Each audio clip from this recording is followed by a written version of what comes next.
Sementara itu, saudara, sejumlah pusat perbelanjaan di Kota Banda Aceh juga ramai dikunjungi warga di malam takbir Idul Fitri 1444 Hijriah. Berikut kita simak informasi selengkapnya. Sejumlah pusat perbelanjaan di Kota Banda Aceh tampak semakin padat di malam takbir Idul Fitri 1444 Hijriah.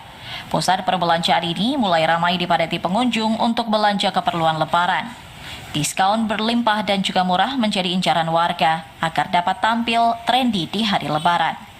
Hal tersebut seperti yang terpantau di sejumlah pusat perbelanjaan di kawasan Ulekaring, Lambuk, Berawi, Setui, hingga Pasar Aceh tadi malam.